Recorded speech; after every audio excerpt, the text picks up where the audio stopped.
সস্তায় পুষ্টিকর অথচ খাঁটি দক্ষিণ ভারতীয় খাবার, বিশেষ করে সুস্বাদু দোসা ইডলির ওপরে ঘি ও মাখনের প্রলেপ। স্রেফ এই জন্যই সকাল থেকে সন্ধ্যা ভিড় উপচে পড়ত বেঙ্গালুরুর হোয়াইটফিল্ড এলাকার রামেশ্বরম ক্যাফের কাউন্টারে। বিকেল বা সন্ধ্যার দিকে গেলে লম্বা লাইন নিত্যদিনের ঘটনা।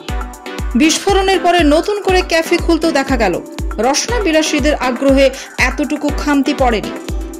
বয়স বেশি নয়, 2021 সালে রাঘবেন্দ্র রাও ও তার স্ত্রী দিব্যা মিলে এই ক্যাফে বিপণী তৈরি করেন। রাঘবেন্দ্র পেশায় মেকানিক্যাল ইঞ্জিনিয়ার, প্রায় 20 বছর ছিলেন রেস্তোরাঁ ও খাদ্য প্রক্রিয়াকরণ ইন্ডাস্ট্রিতে। দিব্যা চার্টার্ড অ্যাকাউন্টেন্ট, রীতিমতো আহমেদাবাদে ইন্ডিয়ান ইনস্টিটিউট অফ ম্যানেজমেন্টের স্নাতক। বর্তমানে বেঙ্গালুরু কেন্দ্রিক দক্ষিণ ভারত চার্টার্ড অ্যাকাউন্টেন্ট আঞ্চলিক পরিষদের ম্যানেজিং কমিটির সদস্য। তারও 12 বছরের ওপর কর্মজীবনের অভিজ্ঞতা।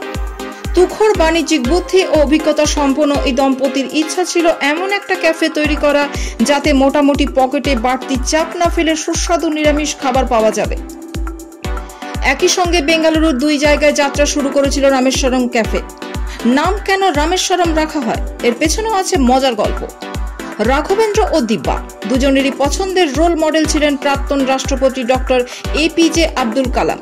তার জন্মস্থান তামিলনাড়ুর বিখ্যাত সৈকত শহর রামেশ্বরম, তাই তাকে শ্রদ্ধা জানিয়ে ক্যাফের নাম হয় রামেশ্বরম ক্যাফে। ক্যাফের জনপ্রিয়তা নিয়ে বেশি ভাবতে হয়নি রাঘবেন্দ্রকে। শুরু থেকে লাফিয়ে বাড়তে শুরু করে ভিড়। সমালোচনা এসেছিল, কিন্তু দমাতে পারেনি কেউ। সবকটি ক্যাফেতে একই রকম পদ্ধতিতে বিশিষ্ট নিরামিষ খাবার রান্না হয়, দেওয়া হয় মোলায়েম ঘি বা মাখনের প্রলেপ। বিপণী হিসেবে বলেছে বছরে প্রায় 50 কোটি টাকার বিক্রি বাটা হয় এখানে। ব্র্যান্ডের ওপর ভ্যালুয়েশন 18,000 কোটি টাকারও বেশি। সপ্তাহ 2 বন্ধ থাকার পর ফের খুলে যায় রামেশ্বরম ক্যাফে। দেখা যায় ভিড়ে ভাটা পড়েনি একটুও।